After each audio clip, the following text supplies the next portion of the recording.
My name is Deb Roy. I'm the faculty here at MIT in Media Arts and Sciences, Media Lab, and C3. And I welcome you today. I want to begin with just a short reading. I will not make it a dramatic reading. This is an email that I received on November 21st, 2017. And it opens, "Hello, Dr. Deb Roy. Apologies for the speculative approach, but I'd like to introduce myself. My name is Belén. I'm from Chile." And so began a back and forth that actually was one of the most difficult to convince people to come join us after she initially reached out. She made it known that she knew a thing or two about NLP. In fact, was very accomplished, already had taught at a college level, and wanted to apply that technical knowledge to socially impactful areas that she had strong ideas of what she wanted to do. And I spent a long time talking her out of, well, we don't do exactly those things, and eventually she found her way to shape actually the work we do and express some of those ideas that she first approached us with. So every PhD journey is different, and this one, Belén, I just want to say there's been a lot of challenges that were thrown at you, a lot of, including the pandemic that created lots of chaos that affected you in particular, and just your resilience to rise to each of those challenges and get us to this day. I just wanted to acknowledge that. And so with that, what's going to happen now is I'll hand off to Belén. She will do a presentation. Please hold your questions till she completes.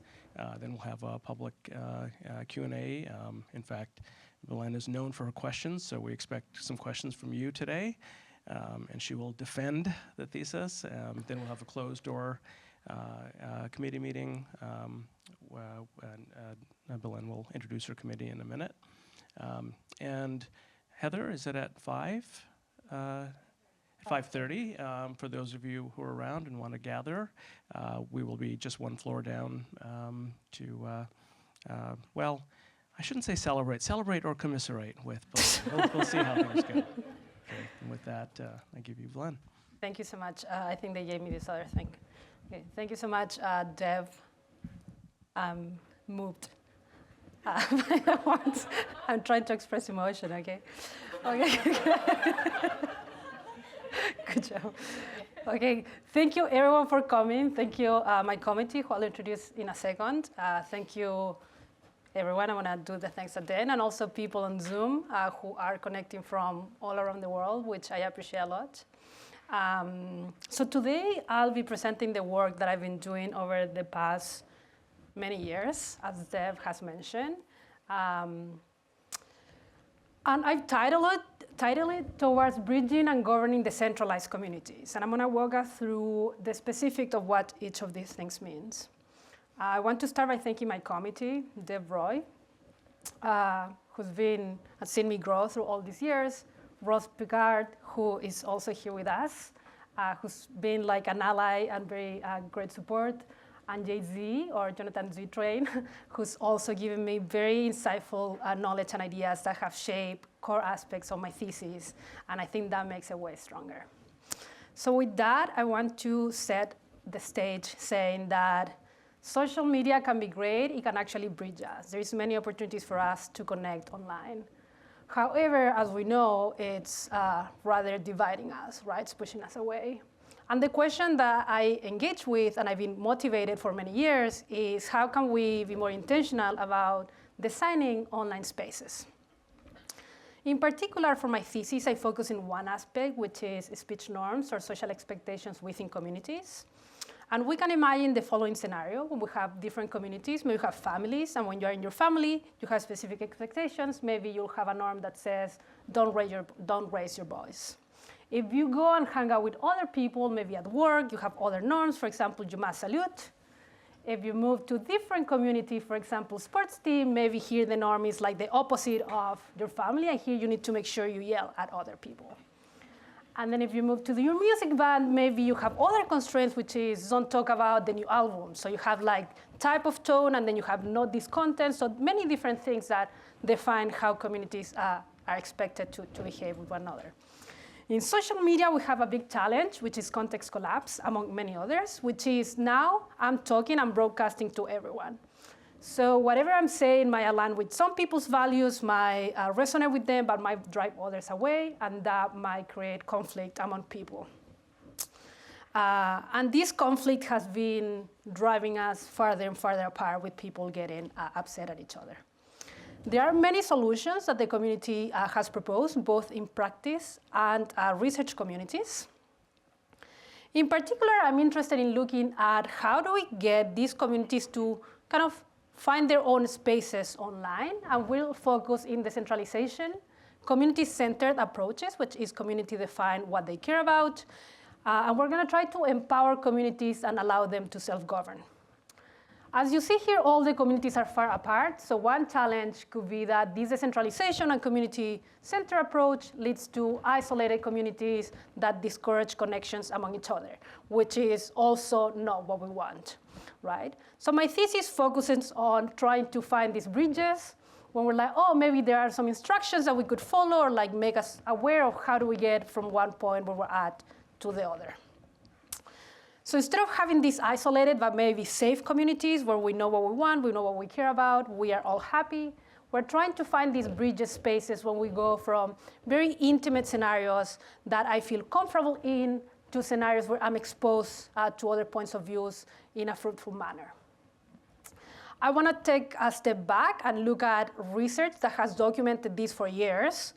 In particular, it has been shown, as you might know, like because today most of us are users of social media, that exposure to opposing views on social media increases polarization.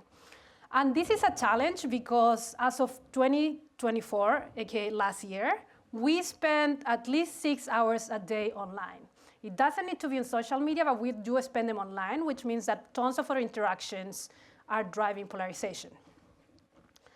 And then aggregation in homophilic clusters is what dominates, which means we tend to aggregate in groups of people who think just like us, or who like the same things that we do like. And friends, it's also been shown that friends normally share things that we agree with, and people are not bringing different perspectives. So people try to recommend each other things that they think that you're gonna really like, as opposed to being like, oh, let me give you a piece of content that I know you might not like, but it's interesting. And this is even further power and like increase as a challenge because of the algorithmic moderation and ranking experience that defines all our experience online. And this brings its own challenges. One is the community, research, and in practice, and us as users have realized that we need human moderators with cultural context, with meaningful accountability and transparency. And another challenge that we face a lot is that unilateral decisions normally are inconsistent towards marginalized communities. So for example, let's say I create a social network and I have my own values, and then I'm okay with what Alex is telling Ila, but I'm not okay with what Ross is telling Dave, so I might just censor them because I'm the one deciding the community, right? But now if we allow each community to define their own norms and self-govern, then we allow more growth in the communities. And the internet, in a big part, especially in social media, is kind of set up in the bedrock of how these decisions are done unilaterally. There are new approaches and currents that are trying to move towards this decentralized space. In particular, we have Blue Sky that's becoming more and more popular now, that they do focus in some algorithmic customization per user. And then we have also the Fediverse, where each community has its own computer, so you're not only decentralized, but you also have your own data and all your power on your own. Here the question is like, these platforms are very large. Some of them are more technical and require a lot of tech-savvy knowledge. So the question that I have is, where can researchers actually test algorithms? Where can we lower scale prototype before we give it to the hands of the world?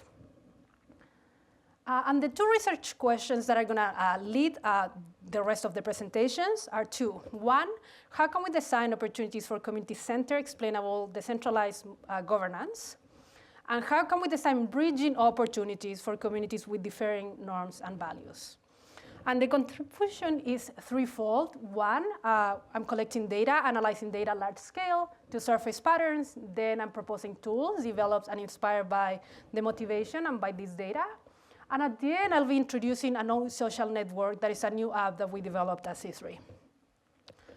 So to give a hint of what the contributions are before we go into the details for section 1, we demonstrate that community purpose and speech norms set the tone for our interactions online, and this also aligns with previous literature in exploring these patterns. I also provide an empirical schema of how we can go about thinking about these different norms, what they mean, and how we can enforce them online. And then releasing the largest data set, to my knowledge, of violating comments that are real. So this all by humans and have been collected by us. In part 2, I'm going to focus on two things. First, in explainable content moderation, so extracting rationales or explanations, and then proposing two tasks to identify shared norms and different interpretations per community. And in the last section, as I said, I've designed and deployed with my team a new social network that's been made open source for researchers to work on.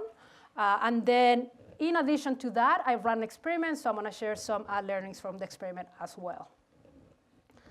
All of that turns into Odessa, and kudos to the team who work on that. So let me start with part 1. So one of the questions that I have is, what does each community care about, right? Because before we're trying to create these tools for them to self-govern and to have the discourse be different, we really need to know what they care about. And the phrase that I love is your community, your values. Okay, I don't want to create a platform. I don't imagine a world in which whoever is creating the system is the one deciding for everyone.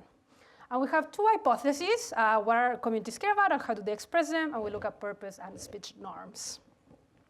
Research has shown that this is really relevant because posting the explicit community norms can prevent harassment.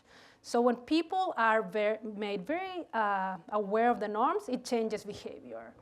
And not only that, but it also can grow participation of newcomers to new online communities. So people who maybe would self-censor themselves are now participating more in fruitful ways.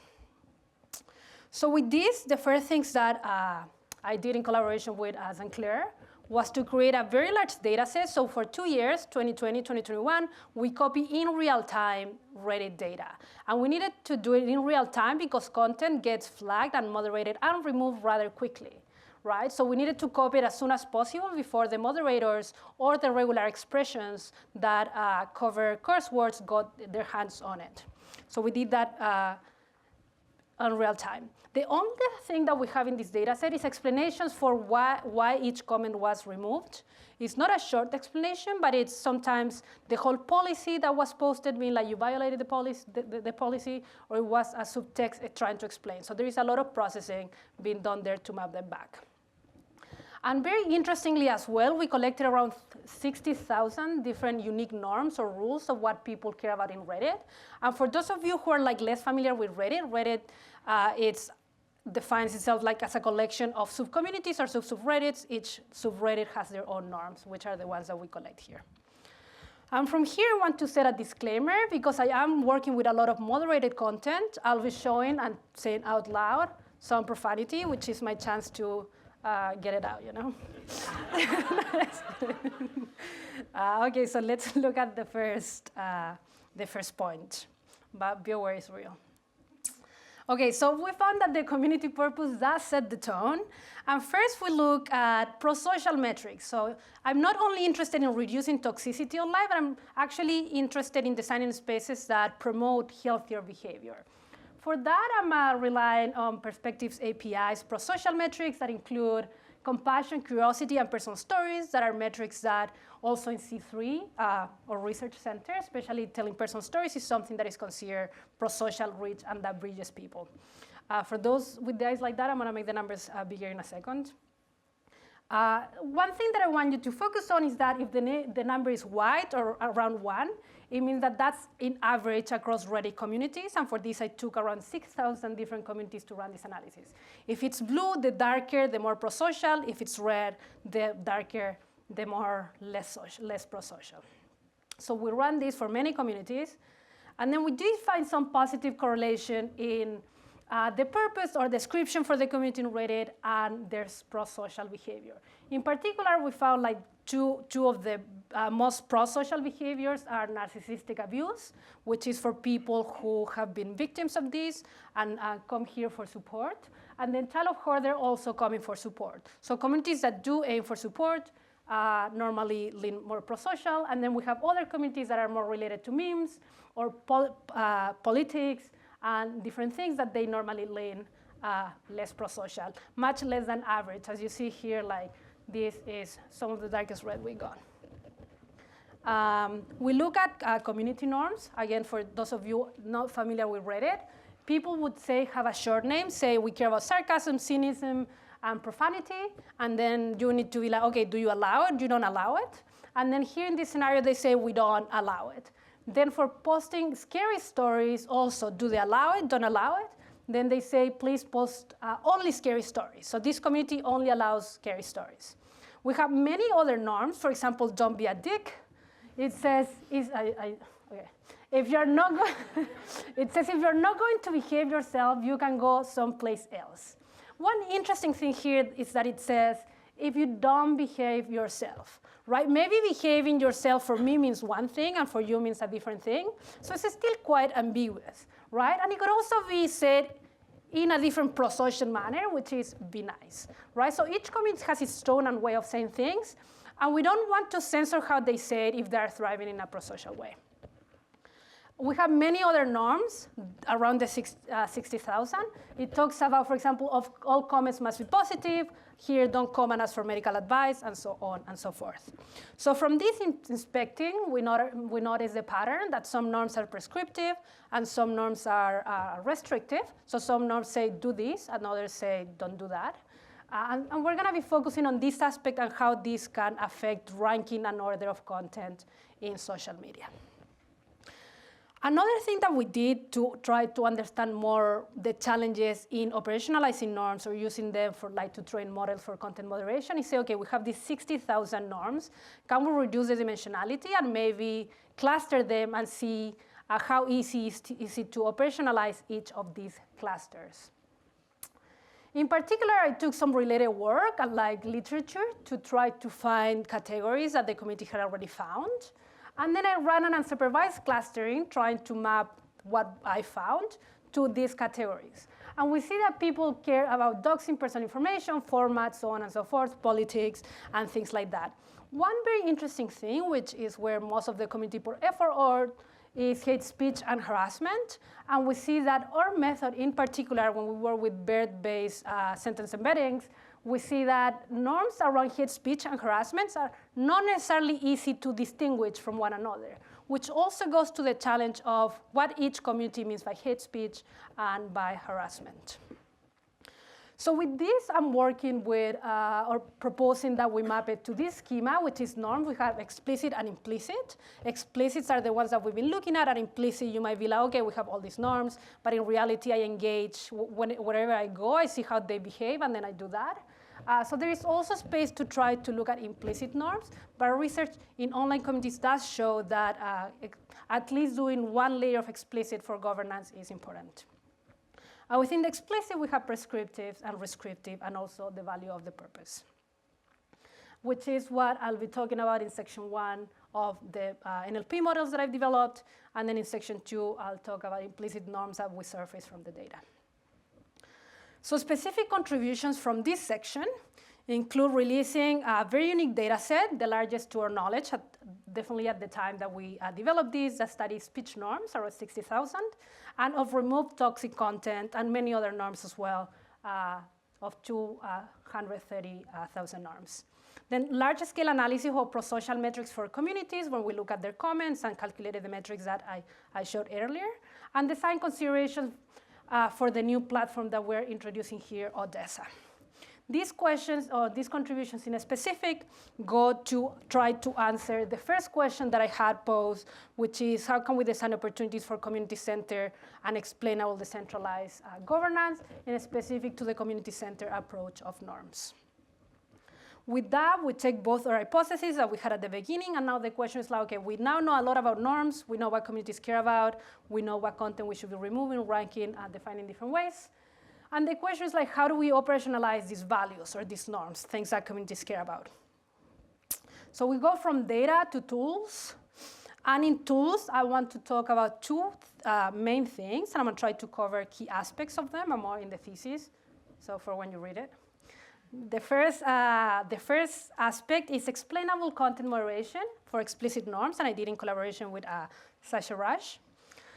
And here the motivation is that we can actually work in assisting explainable and decentralized governance with all these language models that we have, large language models or pre-large language models, we could help with that.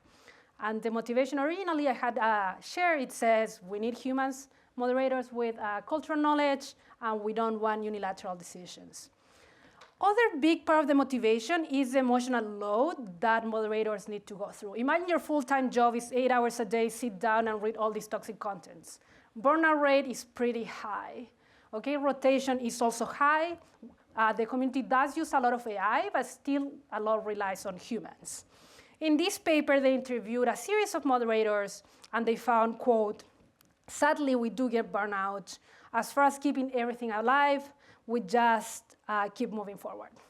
Try and encourage them, but you know, it's tough. And this is a shared feeling across communities that engage mostly with toxic content versus others that are more easily identifiable with other AI tools. So moderation is taxing and difficult. Let's say, again, we have this discouraged behavior, and then I give you this comment, and let's say you are the moderator. Right now, you're just looking at 3 different sentences, which much make the classification task to tell me if it's violating or not easy. But what if we could have a model that just highlights the parts that you need to look at? So instead of reading the whole paragraph that I give you, you just look at a specific sentence of sequences. And this is interesting because if you might look at the sentences, we don't have any cursive words. We don't have really like explicit things that you might try to do exact match. So we might need more flexible models for that. And with this, in my work, I frame moderation as an explainable classification task. Basically, it says, given a comment, extract the exact sequence that violates the content. So now, instead of giving the whole paragraph, I'm telling you, look at this. To train models and evaluate performance in extracting these explanations, I collected data. We work with 50 50 students at MIT, so pretty high quality annotators, not crowd workers, because I really wanted to make sure that we can get as rich data as we can. Each segment was annotated by 4 people. We are using the ground truths that come from 3 people. We have 200 comments, and we found that in general, annotators extracted up to 20% of the content, which means that if we have super accurate models, we can reduce the load of reading by a lot. Again, there is a lot of models that are trying to do these things, but the benefit that we could accomplish if we release something like this is high. Models are still expensive, but there is a lot of potential for this. In particular, I use BERT-based technology and like predictive layers on that end of the spectrum of NLP models, and I'm happy to answer more later. We use methods as integrated gradients when you look at like the initial tokens or the initial words and try to connect the loss function of the model to that. Saliency, in Lime, you look at also individual tokens, and you try to run prediction of how each token influences the violation. And then discrete rationals. The specific reason I care about discrete rationals is because it's less noisy. Here we're saying, okay, just give me the tokens. Don't give me like a probability value that can be noisy, can introduce noise. There is also like correlation sometimes and not causation. Versus when you extract a specific discrete rational, you can condition that that is what triggers the violation. So for this, I prompted moderators and the computer to solve the following task. It says, select the violating portion of this comment that meets 3 criteria. It's a collection of up to 3 phrases where each phrase is as short as possible, because again, we want to give as little text to the moderators as possible. Each phrase needs to be sufficient for triggering the norm, so don't give me a phrase that doesn't add value or doesn't violate. And if the phrase was removed, then the content wouldn't be violating anymore. And this is very interesting mathematically speaking, because it can be modeled in the loss function of the models that we're training. And specific, the high-level approach is that we have a comment or a post, we have a norm, and then we try to breed an explanation. One interesting thing here is that, unlike many other models, what we did here is say we can also condition on the norm. So many other models have focused, for example, let's only focus on toxicity, let's only focus on this. And the question, if we're trying to think about community center, we don't want each community to have like 10 different models, but rather we would like to go towards approaches where you could generalize more easily. And one other specific thing to say here is that we're generating a mask that I'm going to call Z. And the mask basically is generate the same prediction that the actual text here. So if we reduce the violating content from X, we get Z. And as I said, this is very easily transferred to a model in mathematics. So when it says it needs to be sufficient, it means that the mask generated, or the result of the generation, is to predict the same as, let me have the mouse. OK, this is the outcome, is it violating or not? And then the mask predicts the same. Then we have that the sentence needs to be coherent, which means we're trying to get tokens next to each other. And then as short as possible, we have the loss here, where is the more tokens you select, the higher the loss. And then we optimize this and get some results. We compare different models, and we do find the trade-off between more explainable and the exact discrete rational and more continuous models, but it's a trade-off we're experiencing between explainability and performance. And we also looked at how good the rationals that the models offer and the humans offer coincide with each other, and we found blue score of 0.6, which is considered strong, and precision at the token level of 73, which means that 73% of the time we find all the tokens that we needed to find.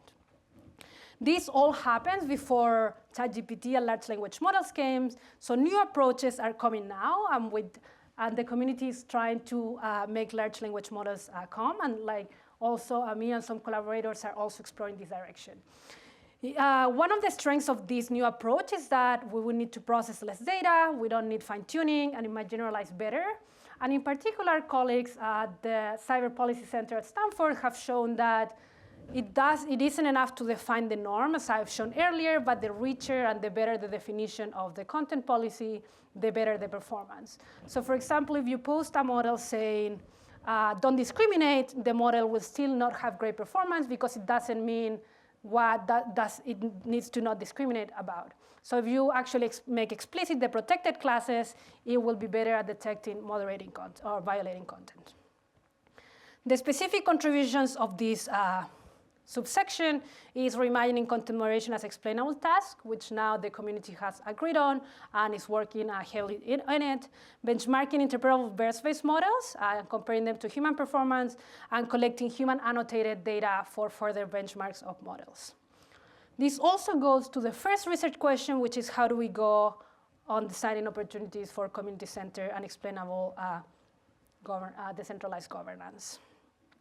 And with this, now I want to move towards, OK, we look at explicit norms. How about the norms that are implicit?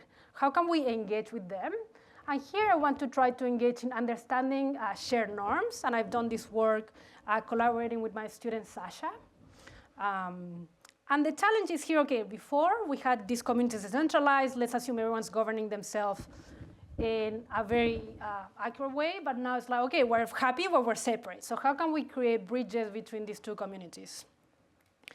Here we define two tasks. One is surfacing shared norms. What are the things that these two communities have in common? And why should we care about them? And then, underlying differences in the same norm. So when the norm says behave, we want to make sure we understand what you mean by behave, and we want to make sure I understand what I mean by behave. Related work has looked at this, in specific at the MIT Center for Constructive Communication. Yang has led this project on Bridging Dictionary, where they look at word usage level per community, in specific looking at political parties, and they say, okay, who uses it most, in which way? And they go one step further and train language models to generate definitions per words, and you can see how the definitions change depending on the community. Other work has also tried to explore this, looking at community level, and what they focus on is this norm present or not? So they look at humor, they look at politeness, and they also look at, for example, how formal something is or how casual something is. So it's not really about the nuances of what they mean by formal or casual, but it's rather is it present or not? The questions that I care about is, okay, we both think we need to be respectful to each other. But what do we mean by disrespect? So this is something generated by our models. It says, for example, for community 1, disrespect would mean belittling others based on their views. And for community B, it would be belittling remarks of a person's intelligence or character. So with this, the first task is looking at specific shared norms. We have a pipeline that has been evaluated systematically, and at the beginning, we sample comments from each community. So let's say we have 2 communities there, each community with comments. Ooh. Then we take the comments. Let me see. There. Then we take the comments, and we pass them through a large language model. As many of you might be familiar, you can prompt them with different context. And then we ask that in generating these shared norms, the model cites what are the specific comments is alluding to. So the output would look something like this. We have a community description for the norm, please stay respectful, and then we are citing the specific comments for that. And then we run a systemic analysis. In particular, I was interested in looking at, okay, let's say, or like rather, how many comments do we need to actually surface the norms that we want to? So we went from giving 20 comments in the prompt to 40 to 60 all the way to 200 to understand how much data do we need. And then we tested for different things. In particular, one thing that we care about is that communities are represented equally. So when we're creating these definitions or finding these shared norms, we care that both communities are being, again, represented equally. So I don't want a norm that is only for community A, but it doesn't include community B, or vice versa. And one thing that we found here, where all 3 lines down here are for community A and B, or both in average, and we found that both are covered equally. Another thing that we found is that we don't need that many moderated comments to actually provide you with definitions of what each community cares about. We only need about 30 comments in total, or 15 per community. We run a systematic analysis, and we saw the performance through prompt engineering. So as you know, like when you have a prompt to instruct a model, you need to like make adjustments. I will work on this very prolifically, like writing many several metrics so that we could land into an output that is expected and stable. In particular, we look at coverage, how many of the comments that we're giving are being cited. Redundancy is the same comment in every norm, which means the model is not being representative. We look at number of norms generated. If I'm telling you generate 5 norms or 10, is it being accurate, and so on and so forth. And we found that the model, the LLM is, in this case, we use GPT-4o1 mini. We found that it's actually stable and predicts what we wanted to predict and follows all the steps of the task, which is very ambitious. And for coverage, we saw that even if we asked for 200 comments, we're still trying to use 30, which is rich. Examples of norm generated, as we might expect, no personal attacks, no hate speech, be encouraging. So with this model, we showed that we can effectively surface implicit norms among communities because we have the ground truth again from the data, from the annotations, the communities, and we can use this method to increase awareness of different communities. But here the question becomes like, okay, we have different norms, but how are these different per each community? And it brings the question of like, how can we uncover differences for the same norm enforced differently in different communities? So we run a similar approach that, again, we've shown is stable and converges to the places that we want. And we generate definitions per community. Here's one example. So we have two communities, A and B, and we have the norm be respectful. So we're asking the model how these two communities define be respectful. Community A says we look at the importance of presenting opinions in a calm and logical manner. And community B, and says undermine validity of others' perspective is seen as disrespect. And community B cares with respect to respectful, says professional discourse, particularly in the context of medical practice and healthcare. And the failure to recognize the emotional and knowledgeable contributions of others. So it's different nuances of what each community cares about. In one we see calm and logical, and in the other one we see in as professional discourse is what would be respectful this. We look at a handful of scenarios to see if they make sense. I found that they do provide accurate representation. So in this scenario, we're looking at books when you need to be calm. And then in medicine, where it's more focused on professionalism. So with these, we're providing an unsupervised approach, a small sample, size of comments, again, around 15 or 30, and then it generalizes to other tasks to compare behavior among two communities. One question that we also had is that, okay, let's say right now what I'm doing is to the same prompt, which I'm calling joint prompt. I'm passing comments from both communities to generate definitions for be respectful. But the question is like, can we make it cheaper, right? Because models charge you per token. Can we make it cheaper? Just give you one community and you tell me how that definition is. What we found is that by analyzing the definitions generated by the LLMs and the cited comments, we found statistical difference in the definition generated.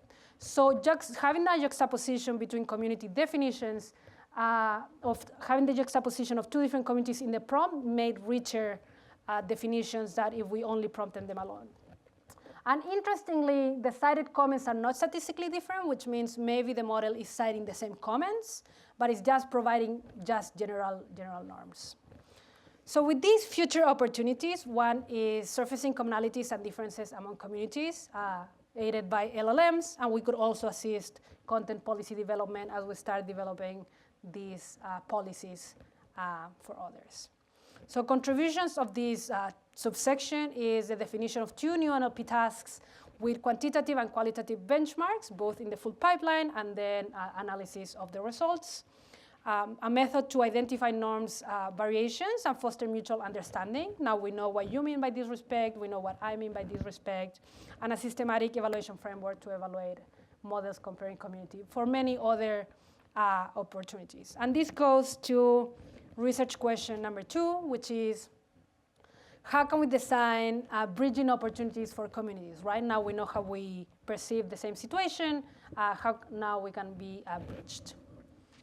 So now that we looked at data, we also look at explicit and implicit norms. I'm moving towards the last part, which is proposing a system that incorporates all these learnings and more.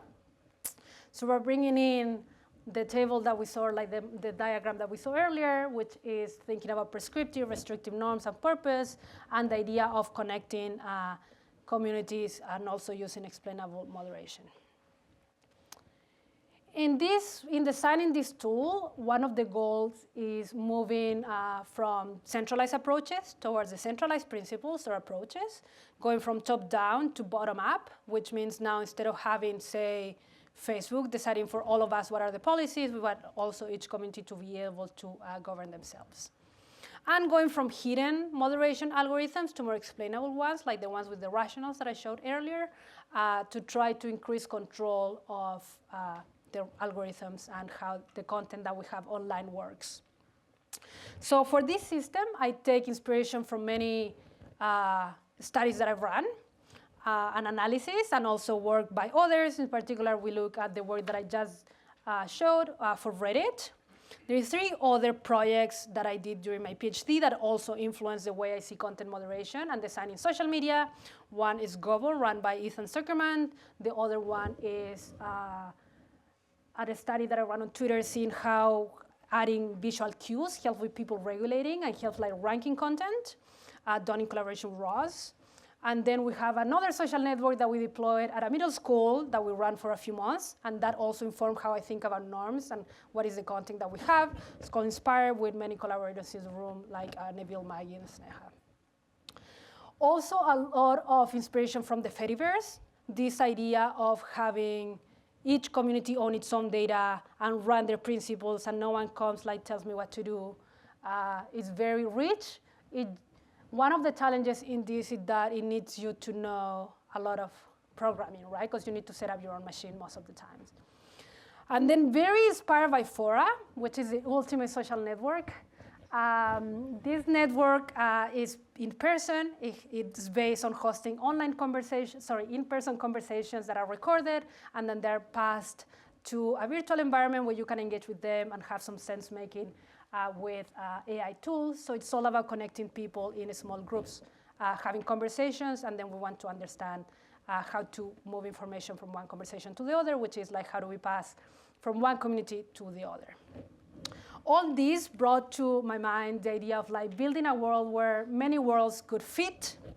And I believe that if there is to be an alternative, we need to build it on purpose. So here we're proposing a new social network that is research focused called Odessa. In particular, right now, this new system allows for a couple different things. One is defining, again, community norms, which are important. Decentralized governance, each community decides how they make decisions. Decentralized content moderation, we operationalize our models. Customized uplifting algorithms. So right now there is a lot of challenges in social media with respect to ranking algorithms and who decides what goes up. And there's a lot of research showing that the posts that get higher in the ranking are the posts that drive the most polarization, the more engagement, the most toxicity. And then how can we bridge these communities that we have in Odessa? Is there an opportunity for us to be like, okay, you're kind of different, but can we bring you in the same space? This work is done in collaboration with a very strong team, Wes, Zeni, Maya, Ali, and a couple others who've also supported us in the past. It's meant to be an open source platform, so open for experimentation for the rest of the community and not only us. It's quite small. We've been working on it for like a year and a half. 1,800 commits, less than 50,000 lines of code. So if you had a bug and you had to like find it, you only need to read 50,000 lines, which I had to do a couple times. And then it's meant to be only hundreds users, so it's not going to come and replace TikTok. So if you lost it, now you're not, Odessa's not the place. But we do have it, we do have it for 100 users, and then I'm going to show a study when we run it with fewer people. Again, very lightweight sandbox, easy to modify, and ready for quick experimentation. The research questions that guided this process are: one, how can Odessa facilitate community-centered governance? Second, what design principles are needed to bridge communities with differing norms, and what are the challenges and opportunities in bridging spaces? Design considerations include, as I mentioned earlier, make it Fora compatible, so conversation-based, which is going to show very interesting insights when it comes to violating content. You can start imagining yourself violating norms out loud. Then it also includes the AI-aided decentralized governance, focused on the principles that we've seen before, like community-centered norms, explainable content moderation. We also explore two other aspects among many. One is a self-review process. Can I myself be the first layer of what I'm trying to post? Uplifted content, and then the shared prompts and governance mechanisms for the bridge space. And Odessa works like this. So we have a mobile app, and I'm going to click now to see how it works. So you have the app, and this is what users went through. So you go, normally we'll have like a name and a bio that you would fill. And when we recruited participants, they all went through this process. As you see, there is no email because another feature that, or email or way of recovering password, because another feature that we're testing with Odessa is the centralized identity, which is not part of my thesis, but you can go and check Matt Ney's master thesis to engage with that. So here you have a persona, you join a community, and then you run into the experience of Odessa, where normally you have a question or a main prompt per community. Then you have people answer, and you're like, oh, can I check the community norms? And then you go. And then you have, for example, behaviors to encourage, to discourage, and ban. Encourage behaviors can help uplifted content, and then discourage can help voting down content, and ban altogether block. then you're like, oh, why can't I see any text or sound? And the reason is that because in Odessa, we care that you add your voice before you can hear other voices. So here you're recording an answer. I don't remember what we recorded when I recorded this video. But basically, you go and it says processing. And the reason it says processing is because it's going through the process. Like, I take it and transcribe it. I run it through a natural language model that moderates it. And then I see if I allow it.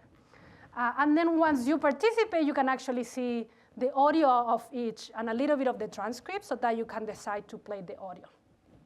So this is in overall how the process works. And then you see your reply down there. There are scenarios where the reply might be moderated or flagged, and those we're going to get in a minute. So with this, the first contribution is a fully functional experimental social network that is already available for iOS and Android in test flight and beta testers. And with that, in addition, a user study for empirical observations. I recruited students from MIT, being grads, undergrads, and also from Wellesley College from the area. So for the ways I'm going to show the results is I'll show how we design, how we implemented, tested, and then what participants experience with those features. In particular, for the study, we saw behavior of around 20, 25 posts per day. We have 34 participants, 2 weeks, 3 main communities. In reality, they had 8 communities, but 3 of them were for study and for understanding their behavior, and the other 5 were for them to connect with each other in more organic ways. We had 318 posts, which are the ones that I'm looking at the behavior, and each post was around 500 characters because I had the requirement that they had to speak 30 seconds each time so that they could also connect with each other. So first, I'm going to look at the first design consideration, which is we want to make it conversation-based or speech-based, so it's compatible with fora and with the online in-person conversations that we maybe bring the transcript and experience online. So with this, as you saw earlier, we have the experience like this. So you see the post, you record video, and then you see the transcript as you play, like Spotify. And then one thing that we got from participants, a lot of participants, 18 in this scenario, that say it's a lot harder to degrade others when it had to be out loud, which is an interesting part because people also said Odessa wasn't like the other platforms. For Odessa, I had to find time to participate. It wasn't like I could be in class and record. It wasn't like I could be working with my friend and like just send a text. I had to find space for it, which also goes to the aspect of like, okay, in this scenario, people are trying to take 1 extra minute to think about what they're going to say, where they are when they're doing it, rather than just being reactive. So in Odessa, they found they were more proactive than reactive users. As a main technical contribution, we have a voice-based social network that transcribes things right after you submit them. It moderates it, it analyzes it, and it tells you if it's violating any behavior.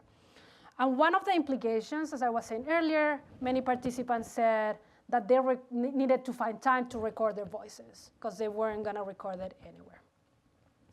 Second thing that we look at, community-centered norms, the way that we include it, you saw it in the video. So we have encourage, discourage, ban behavior, and purpose. And all of these right now are being fed to a large language model as part of the prompt to automatically moderate the content. Specific contributions from this section is a sandbox to test content policies. And not only that, but a lot of research has been done on trying to evaluate performance, but not as much research has been done in trying to see how humans interact with these AI models themselves, which brings a lot of potential for this way of developing the code of conduct of the policy or the norms that are directly fed to an LLM. And one implication here that we care a lot about from research that we did, and then it also moving forward, is that being explicit about the requirements to behave in your community are key. For explainable content moderation, this is how the dashboard for a moderator looked like. In specific, we had a controller that had 2 things. One, post. If you get a post to be moderated, one of the options is like, oh, this is a transcription error, so go ahead and post it, or I want to remove it. And in both scenarios, you could either communicate to the person who reported the comment or to the person who is the author. So creating these communication channels between all parts. And the explainable parts, like the models that we saw in section 2, were explained like this. So we're incorporating all the models in this experience. We had 6 moderators, 3 per community, and then in the bridge space, we had the union of both. They found it highly efficient and easy to use. One specific thing to mention is we only had 300 comments, and only a portion of those were violating, so they didn't have to be full-time doing it. They checked it a couple times a day. But it makes this design very flexible to test different algorithms and moderation scenarios that we might want to design. One key thing about Odessa is that, unlike many other platforms that are developed and then be like, oh my gosh, now we need to care that people are not toxic. In this scenario, I had very much ingrained in my mind, okay, how do I focus first in moderation? And then I focus on the rest of the experience. So here's like governance layer first, interactions after. So going that way. When interviewing to moderators and participants, some challenges that they brought up is that not even different communities understanding things differently, but they said across moderators, sometimes we would understand norm differently. So that was a challenge. So now how do we go about trying to reconcile differences among moderators? One point that was also discussed in one of the conversations that brings in the need of different and personalized, decentralized governance methods, or like how to make decisions as a community, is the influence of faster moderators. So let's say you have just a queue of content to moderate, and I'm really quick, I'm shaping the whole experience. Versus if maybe we distribute it, now more people have saying how the content is released or removed from the queue. And the conflict resolution aspect that I mentioned earlier. The specific implications is the need for transparency, how are these decisions being made, a policy channel, which is something that we also had in the conversation with participants and moderators, which is, in addition to the main thread, can we have another thread when we just engage in the policy, and maybe it's not always active, but we have a way of engaging in a more fluid manner, as opposed to just having up votes and down votes in things that we like or don't like, and we have a conversation. Forms of displaying content, right now we have 2 ways. One is removing, and then one is filtering out, but maybe we can shade, maybe we can put disclaimers, so on and so forth. And another strategy that we test, that I implemented, but I didn't test, but people brought it up as maybe something they might want, is peer review. So instead of just relying on moderators, can we as a community say, okay, every time a post is flagged, 5 people from the community will review it. I particularly look at the self-review process as one of the core aspects of decentralized moderation. Can we go to the person in the first place? And research shows that having this moment of self-review can increase the number of successful contributions and decrease the moderation load. In specific, this study that came a couple weeks ago, but in reality was published last year. It's called Post Guidance. They look at the Ask Ready community, and they generate this plugin. Whenever you write a post, it tells you whether it's violating a norm or not. In this scenario, it says it's violating because you're not asking a question, and it's based in regular expressions. So again, other models that are much cheaper, but it does show that doing self-moderation can help increase the successful contributions. So in designing this governance layer, I ask the participants, these are 34 participants at the beginning, how much do you trust this to review your content? And in the options, we have humans, we have AI reviewed by humans, so the AI flags it, but then the human decides. Humans reviewed by AI, so maybe a human reported, and then the AI makes the decision, and then the AI alone.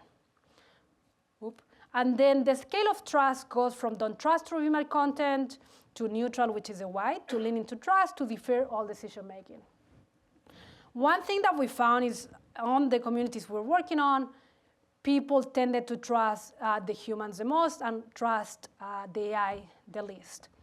But one challenge here is that even though both of these, the final decision is made by a human, either the AI flagged it, the human decides, and the human decides all along, they still show much less trust when the human is in the middle. which brings the challenge of the opportunity rather to explore the interaction of content moderation systems, tools, and processes with humans, and not only focusing on the algorithmic aspect, but how can we provide more trust through interpretability, like the tools that I developed in section 2 or others.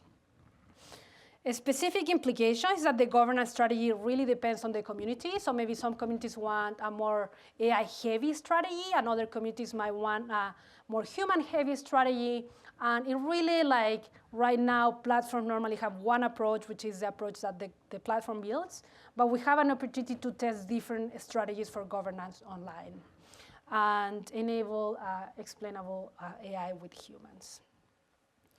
The specific self-moderation process, so whenever someone posted and saw like an icon like this, they had to click it, and it would take them to the moderation dashboards. 25% of people found it a burden.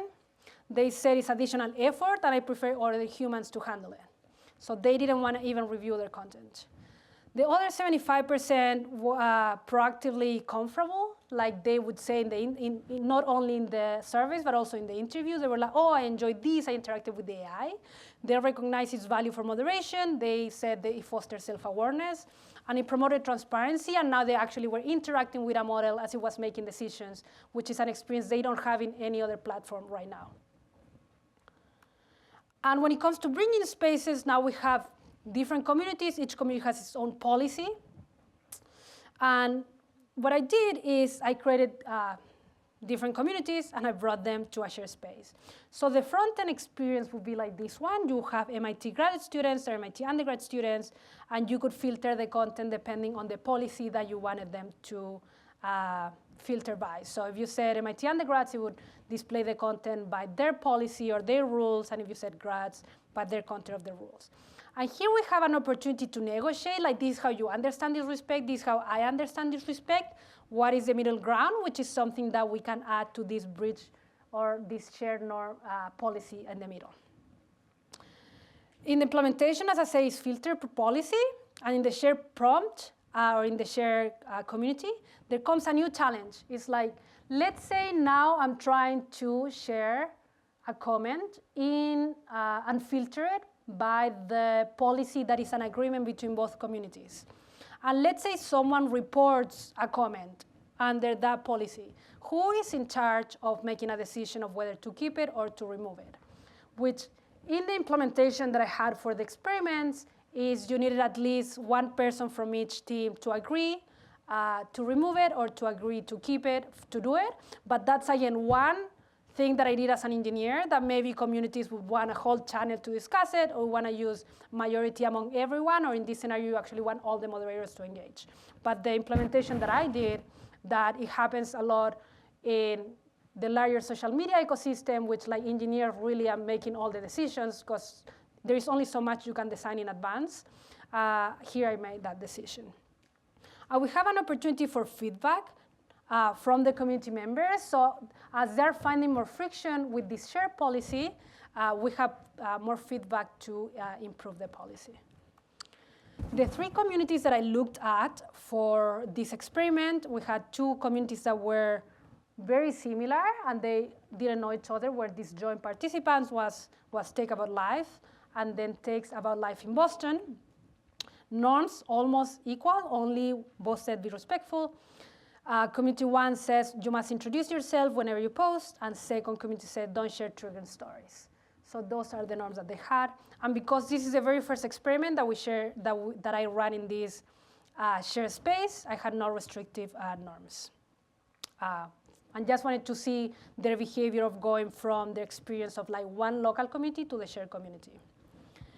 The finding that I have is that users tend to carry their home community's behaviors into the bridge space, which is also something that's been shown a lot with Wikipedia moderators. When you move from one thread in Wikipedia to another, people normally bring their norms, so that we also observe in OTESA.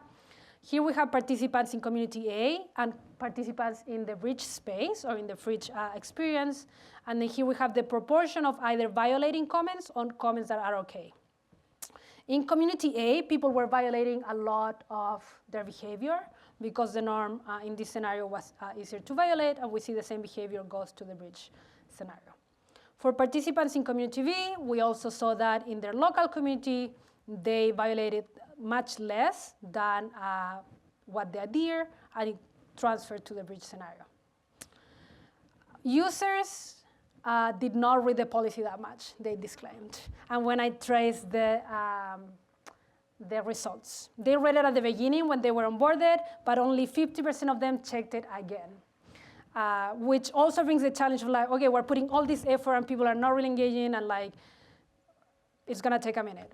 In this, we had very new communities, and the communities that we studied earlier were much more mature. So there is a process between you have a policy, people start interacting, the policy evolves a lot, which we have data for to analyze how these policies evolve. But there is an opportunity here to see, okay, how do we set the initial conditions of a community that you cannot really do in the current online spaces? And I also observed that without the bridge policy, there is no evidence to assume they would change behavior. So there is a lot of opportunities to engage with a bridge policy which says you understand respect this way, understand it this way, let's try to work it out. Things that they said before I wrap up the presentation, community it's all focused on community center, but also in user center, because users have different interpretations. Someone said for bridging communities, I would prefer to have communities separate, so don't even try to meet my friends, merge my friends from here to from here. I'd rather have them in different spaces. A different user said, I'm replying to my school friends, so I don't think I need to keep in mind my other friends. So this person, it's mostly focused on like, I don't care who's around, I know what I want to say. And then other users, this was also because of the current experience they have online, says the convenience of having a public shared post makes it a lot easier than having to DM everyone. So instead of like sharing something with 10 different friends because I want them all to laugh, then I'm going to just share it, and I want everyone to understand the experience. With Odessa, we have a very unique opportunity to further imagine, prototype, and experiment with bridging designs, and to try to not only cover for one of these, but maybe the governance layer in Odessa that is so flexible can try to experience and explore designs with all of those. The contributions, one is a new social network that is fully functional, layers of distributed governance and content moderation, flexibility to incorporate models to uplift content, empirical insights of our user experiment, and a framework for hands-on learning about social media, which is something I'm really excited about, because the more I build, the more I learn that it's really challenging to fix it. So with that, these contributions go to how can we design opportunities for community center, explain about the centralized governance, which was research question 1, and for research question 2, how can we design bridging opportunities for communities with differing norms. So through the talk, I worked through these different sections, data, tools, systems, and all of those come to this summary slide, which I'm going to try to highlight one point of what we could do and what we could learn. With data, as most of the research community knows, we can use existing historical data to understand communities' values and norms, which is really important because rather of having one approach only, we really care about empowering each community independently and ideally at scale. With tools, we observe that current NLP tools can foster transparency and help us uncover differences in perspectives. These tools that are more explainable can be more, and more flexible can be more expensive, but there is a really opportunity here that they help us understand each other better. With systems, which is Odessa, a very complicated problem. So I saw that bridging communities requires an end-to-end approach. When I just started thinking about this task, I thought, okay, I just need to reconcile two communities. I'm just going to bring them. We're going to solve all the issues online, but it's rather like very complicated. So we need to look at how do we understand even the same word. Do we want to come together to the same place? Let's say we come to the same place, but now how do we navigate these new interactions and opportunities to grow that we have? And we offer, in my thesis, a new sandbox to experiment with these things. With that, I want to thank all my collaborators and funders for this project. And in the images, you could see specifically my teams, people that I cited around, committee on my general exams, who helped me spin it, towards working in content moderation, and my committee. And now, just on the mark of being super over time at 60 minutes, I'm going to go to personal acknowledgements. So I'm going to take water first, though. So let me do that, because I've been talking a lot.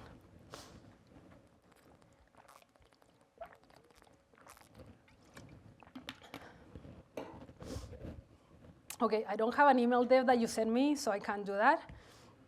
But I want to say thank you for not giving up on me. I think there were many times that you could have given up. I almost gave up. So thank you for that. Thank you. I remember a conversation that we had like 1 or 2 years ago. And you're like, okay, Belén, when are you gonna, graduate? And then I think I told you, well, I feel very safe here. I feel stable. I don't think I need to move. It felt very good for me. It felt like, why do I need to do anything? So, and I think that goes to the unique value that we have, or not something that's been intentional necessarily, but the vibe that people at C3 and the team that you lead cares a lot. And I also want to thank you for recruiting amazing people. I think, I don't know how you do it, but a talent. So I appreciate it a lot. I appreciate all what you do. I think my first couple years at LSM, we changed directions very often. Right?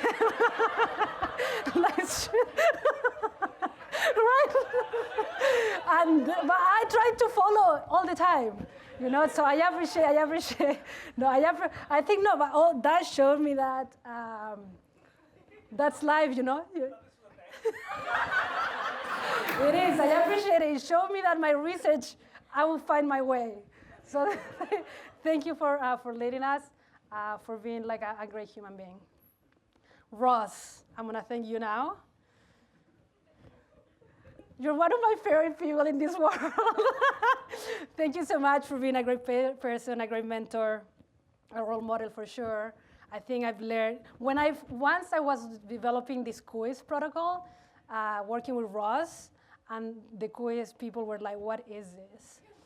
And I brought it to Ross, and Ross was like, your problem, Belén, which is fully truth, is that you don't know English, which is true.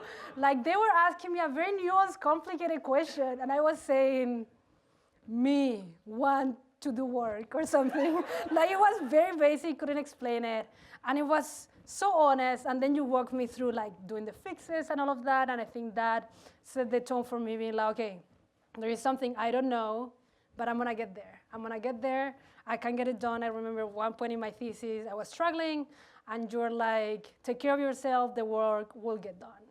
And I think all those instances have been really inspiring to me, and as I move forward in academia and in my life in general, I also wanna find that balance of trying to be present and care and being very intellectually active and exercising our brains. And that I appreciate you both for showing me. And Jay-Z, I would say that both of my last section in my thesis, so 50% of my thesis was hugely inspired on your work. I remember being very exhausted of my work, coming to VKC for your seminars and talks, and texting my friends being like, oh my gosh, I'm so excited about my thesis now. I think this could actually do something. So I think in that way, I appreciate it. I appreciate a lot your knowledge and how you disseminate it as well. Then I want to thank C3, which is a vibe. This is really great. All the people in C3, I think, again, Dev, a very unique talent of putting together an amazing group of people, and not only the people that we have here, but also people who've come before us. In particular, I want to thank, well, many names. So all the people that are here, they really shape and push me forward one day at a time. This is a great picture. This I'm going to miss the most. Being treated as a queen, that's amazing. I want to thank people at the Media Lab at large and at C3, particularly I want to thank Heather Pierce. I have many names, so I'm not sure I have that much time, but thank you for saving me all the time. Anytime I had a visa issue, I was trapped in the border, I was in Chile not knowing what to do in my life, Heather would figure it out for me, so I appreciate it. Lila, I don't know if she's here. You are the best, a rock star. Thank you, Lila. You brighten every one of my days, so I appreciate always running to you. Kathy Kramer, she's not here, but a role model. I just had a call with her a couple weeks ago, always a mentor. Thank you again, Deb, for bringing her to us. Russell Stevens, he still owes me a tennis match. And then the rest of Media Lab people as well. I want to thank my friends who are mostly maybe in the Zoom, who helped me defend my master. They were there all along, and then they took me to the airport to come to MIT. Every step of the way, people are like, getting me to places. I don't go to places alone. People who throughout my time did sports with me. I have very many sport needs, so I appreciate people doing that. Friends from Chile, who anytime I go back, they receive me as a very warm family. You guys are the best. Life and side quests, and here I'm going to mention, because I'm already over time, so I'm going to take 2 more minutes. Dr. Angela, thank you so much for everything. Kimi, I hope you're here. Alessandra, Francesca, Isa, Kayla, and Matthias.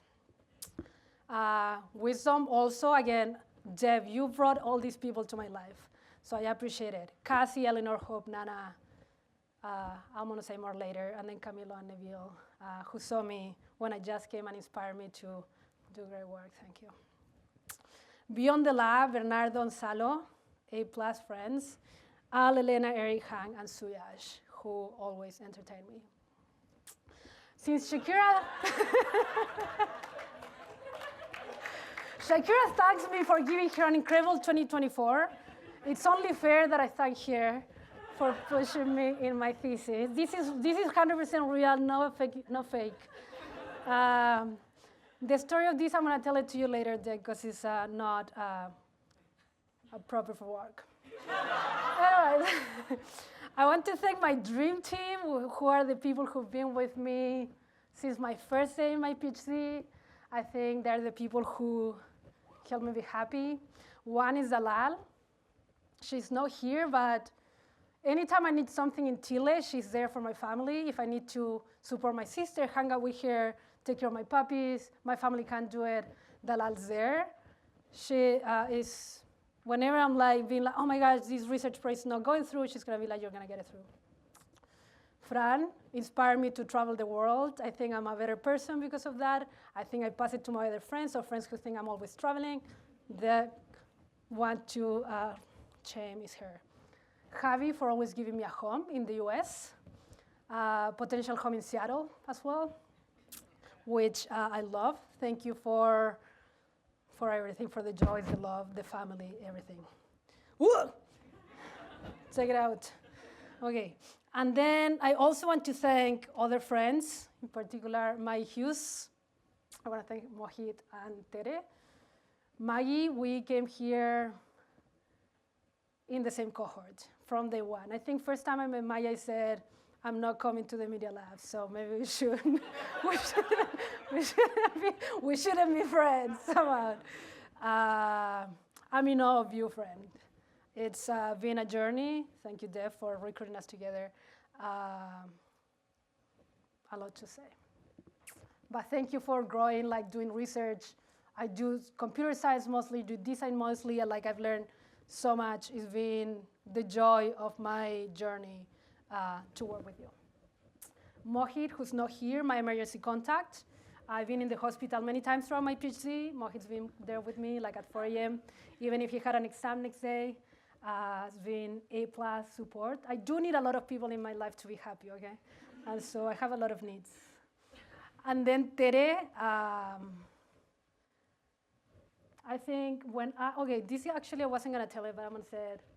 In 2015, I had an invitation to start working at Harvard with Pablo as my master's advisor.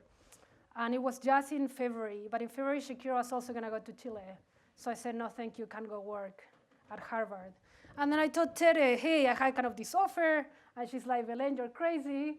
And then you need to go. And then she actually pushed me to start my journey through research. You've been there for me every step of the way. And your family has been a great gift to me, so thank you. And with that, I want to thank, of course, my family for all their support. And I remember this very scrappy picture that I found in my phone a while ago. And then if you see up there, it's my mom's college degree. She was one of 2 parents in my class to have a college degree, the only woman. And the story doesn't end there. If you look at the corner down there, there is a picture which is like a very nice juxtaposition. If we zoom in the picture, this is me. But you know why I'm crying? It's because you see my mom has amazing red flowers and then white. And this is gonna show that I was the same person then than I am now. My dad brought these 3 pieces of flowers and he gave me a white one. And I'm like, oh, why can't I give my mom also the red one? And he's like, no, because you're a woman. And that made me put on a fight.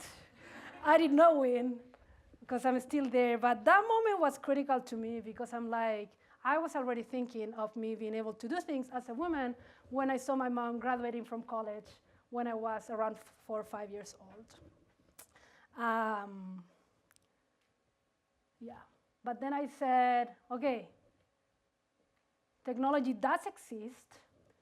So I took this kid, who's my sister, who's also the person who I dedicated my thesis to, who I wish we could have done something earlier with social media and not have her go through many things she's gone through.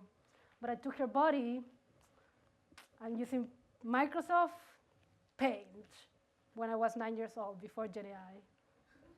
I gifted this to my mom when I was 9 years old, so now I'm standing next to her for her college graduation, which is a statement to how technology can help us. And I am optimistic of AI in the future. So with that, I'm gonna thank my brother, who's the best ever human being, a real doctor in the family. Then I want to thank my mom for getting her college degree. I think that shaped the future, and I think research that Neville has done and many others is that when you have a woman with a college degree or a strong role model around you, it changes generational wealth and growth for years. And I think you single-handedly improve so many generations for us, and it's something that, as I move forward as a teacher, I want to keep helping other people. So my mom, my grandma, my sister, and of course, my puppies. And with that, I want to thank you all for coming to the talk, and I'm ready to be critiqued. Thank you.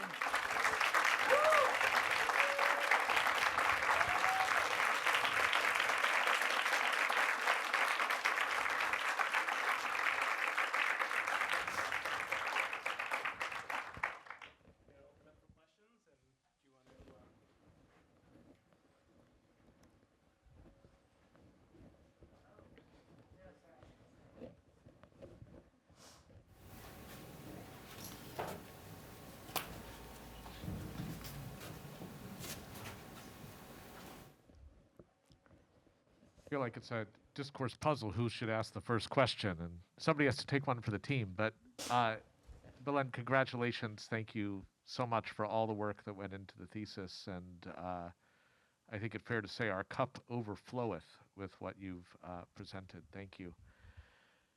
I wanted to ask about pro-social discourse. Yeah. There's a lot loaded in that phrase. And I'm wondering how best to unpack it. Is your approach descriptive? Is it normative? That is to say, is what pro-social discourse is ultimately in the experience of the people within the discourse. They report afterwards that they had a good time, or God forbid, they say that it was engaging, or they just kept in the group, and so the fact that they stuck around means it was good, and now it's an engagement metric?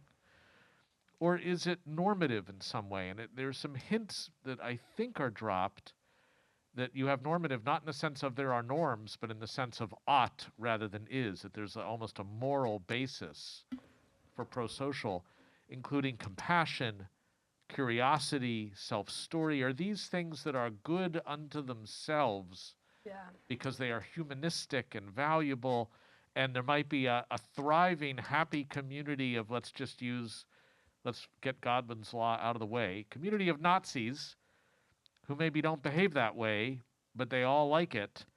Would you say that's a pro-social discourse in which they are engaging? So what's our ground truth? That's a great question. I think I sit in the space on the tension of communities trying to thrive on their own, but I think the challenge with that decentralization is that it could happen what you're saying. So pro-social for me would be, we are thriving, but we're also thriving in connection to others, which is where the bridging space come in. I don't define it necessarily as the metrics that I've showed at the beginning. Those were like a kickoff point. So in the tension of like, can we thrive independently as we're in connection with others, which is something that the new decentralized platforms are not pushing towards. That's one part of the tension that I'm trying to navigate. And then the other part is, I do have values. People who create technologies do have values. Do I think my values are more pro-social than others? I don't necessarily think that. Which is why, as I built Odessa and as I work through the engineering aspect and through the research aspect, I always had the tension of, do I design it this way, or do I make it as flexible as possible so each community defines it? Which is, then I understood why the social networks just do it one way, because it's cheaper, it's faster, it's easier to think for one scenario. But I think the pro-social also comes with, how do we, instead of having people adapt to technology and like start reframing themselves, how do we have technology come to serve what people need? So it's not only about the way we communicate, but the discourse. When I think about pro-social discourse, is what are ways in which we build independently, but we do find pro-social connections to go through. And I think the bridging norms and the bridging policy and the bridging design, all those can go in that way, is what first comes to mind. Ready to bridge. Hi, great job. Thank you. Love the presentation. One thing that you said that there's many things you said that I really thought were inspiring, but particularly in the section where you were talking about Odessa, you were talking about the direction in which you designed it. You were like, I designed it around how do we have governance model first, how do we moderate first, and then kind of built the features later. Something that I find interesting about your approach is that you started with an understanding of these like very large existing social networks and how that formulates in the data that comes out, to creating your own and doing human subjects research, which is just so different in my mind. So I'm curious how, now having built Odessa, does that change your, I guess, notions as a designer? Would you rethink some aspects of how people engage and how they interact together? And would you still make moderation the focus of a future project? I think a lot of the decisions I was making as I was building were normative to the point of Jay-Z. And as I was building, I realized, oh my gosh, I'm making all these decisions, when in reality what I want to build is a place where communities can decide what they have. That is too challenging of a job for one person, so I had to commit to one way. But a big learning is just letting people, if you have a community and you already have some behavior, just letting people communicate with each other with less structure can help for them to surface their own norms. So at the beginning, I was like, okay, as soon as you create your community, you're going to define the norms. But I think we do have some initial parameters, but maybe there is a round in which it's like, okay, we're always going to have this policy channel where we're going to evolve the norms together, but let's have this default first, which is something that I think also came in some earlier conversation with Jay-Z. He would be like, sometimes I know I like this community, but I don't know what the norms are, but I want the same vibe to transfer to this community. So that's something that we could, one, surface with this unsupervised approach, but also thinking about, you're going to need the friction, right? You're going to need the friction between the members of the community to know what they care about, where they can go. Because if we limit their behavior from the beginning, then they're not going to be as rich and thrive as much as they could. So how do you navigate the space of like, how about we don't go wild from the beginning, but how do we go from these norms that say maybe we're respectful, we understand this way, and then we know we're going to change it, so don't abuse it, but try with the best intentions, which is something that, because social media today has no purpose, like you go on Twitter before and it was like everything goes, you had no opportunity for growth on norms either. But now if we have a platform that focuses on norms and governance, you know that that's a key aspect to grow. Yeah, and as more people, like if we run more experiments, we would learn what people need and build based on that with an already existing infrastructure. Thank you.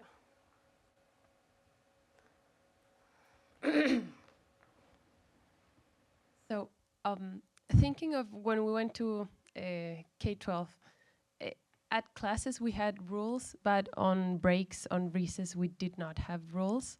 So how do you think of this on like a social network when people don't really know how a rule should be done, or because you don't have a rule for the recess, you know? Yeah. How do you think of it, but in this context? That's a great question. Two things come to mind. One is this conversation I had with some of the participants, which they were like, you know what, bridging communities is like celebrating your birthday, because you invite all these people, everyone, you behave differently with each group of friends, and now you don't tell them, well, some people do, but you don't really tell them, don't talk about this with each other, don't talk about this, don't talk about this. I know some people do, but most people maybe they don't do. So all those norms, and for when they're not norms, I guess it's a challenge, it's an experience that we all experiment, which is something that could be studied on its own. How do you organize birthday parties for people to interact? I think that happened way too late in my dissertation for me to run the experiment, but it was really interesting. And the other thing that comes to mind with your question is there is studies on implicit norms and behaviors. So normally, however you see is the social norm is how you'll behave. So maybe you won't be as violent in your local community or at home, but if then you go into a new space, people are more aggressive, you want to be part of the group, then you change your behavior to adapt with that. And there are a lot of visual cues and physical cues that are used for that in spaces without explicit norms. For example, there's research that shows that if you have a car and put a pamphlet on the shield, if you see only trash and everything clean, then you're going to grab it and throw it in the trash. But if you see a pile of trash, you might just drop it next to the door. So it's all these visual cues that are setting implicit norms for behavior. And then depending on how you, in my case, design the front-end experience, but in the physical space, design the space is how people are going to behave. So there are many things that could be A/B testing. And I think just doing the onboarding process heavy on norm setting, people might be like, oh, they care too much about norms or things like that, but it brings to your attention the norms itself.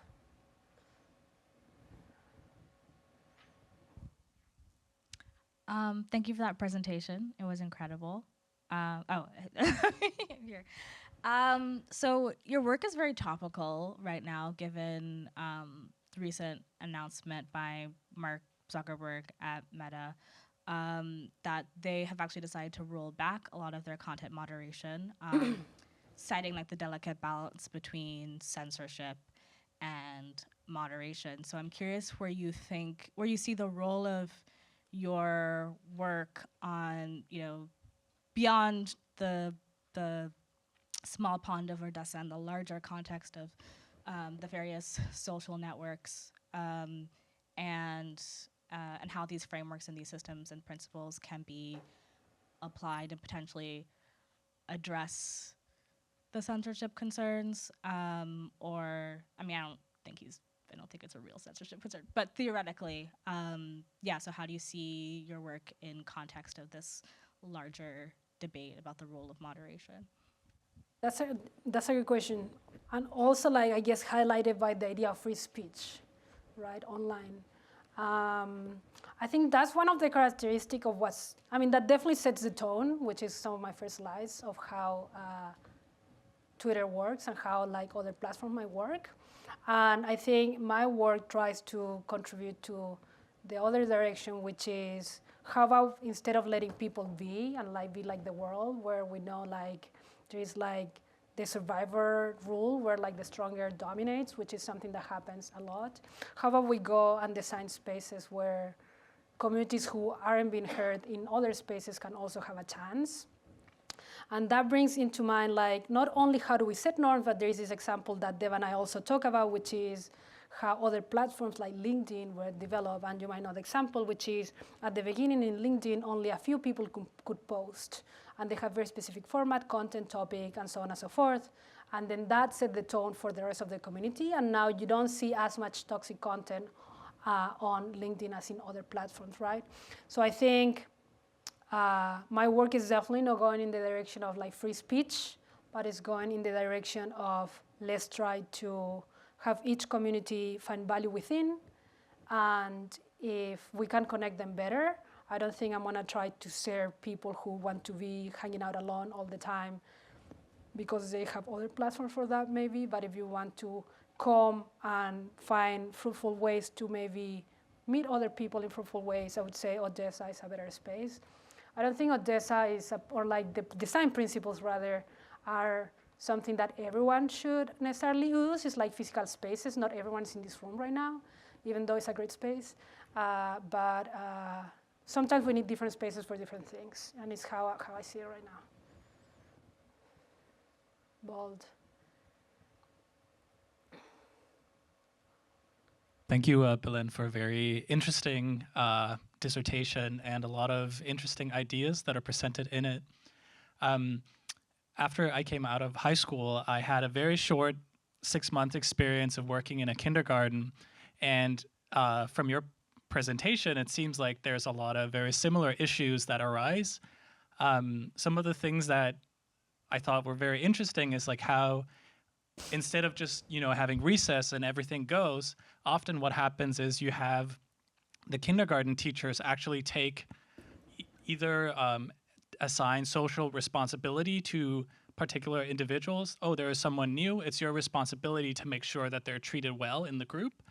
Or if there's a conflict between two individuals, you don't handle that conflict in front of the person and their friend group and then the individual, but you actually solo them out and have them sort of discuss together what is the issue and try to resolve it.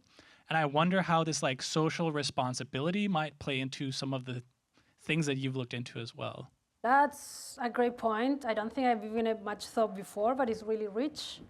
The first thing that I would say is that the first part of your question maps directly to the idea of newcomers and how norms help them be included better and self-censor less.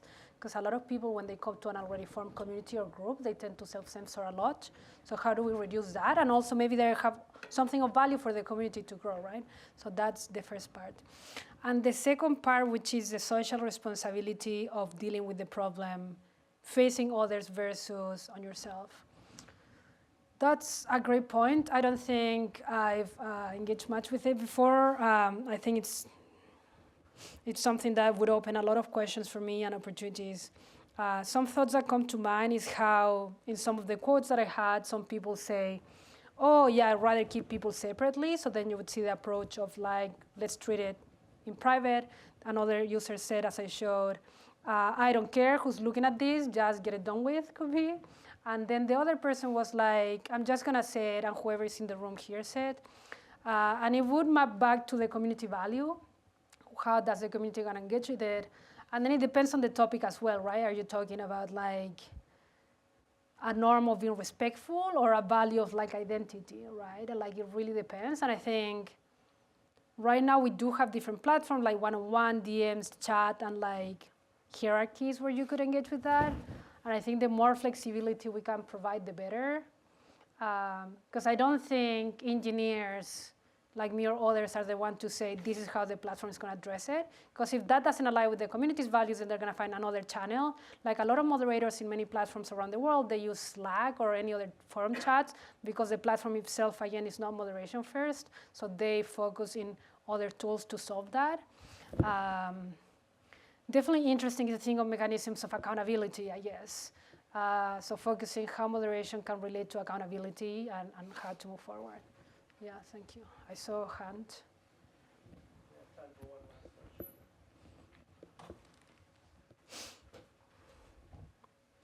Thanks. It was a very interesting presentation, and congrats on the research. It's very nice. I have a very short question that is sort of tangential, but interesting, maybe just to me. I think when we design tools, naming of tools is also interesting. Can you expand on your choice of name? Odessa, a decentralized social system app, was totally cute and inspired by Wes, who's here in the room. I want to give my take. I appreciate the question because I don't think I highlighted the many parts. I think I made it recursive because Odessa also means Odessa. So it is recursive now that I've defined like that. I think the idea is that we're creating the centralized social systems app, and the idea is to create an app where you could test many different systems. I think the idea of Odessa is this small town somewhere that Wes is going to explain. But for me, the way when we were discussing the name and I was like all in for it, is the idea of like creating an app that allowed many social systems and not only the ones that the engineers are deciding, but like many different tools for you to shape what decentralization means for you. Wes, you want to add something? The old city of Odessa was a very multicultural place and a key center for trade, and the travelers went through it. So that's why I thought it was a nice name. Appreciate it. Okay, well, I think with that, we will end the public portion of this. So again, if any of you are around at 5:30, just one floor down in the C3 space, we'll have some... I think it's the third floor. What's that? Oh, it's in the atrium. Okay, third floor, sorry. At 5:30, correct? Okay, and with that, we'll end the public portion, so thank you. Thank you, everyone.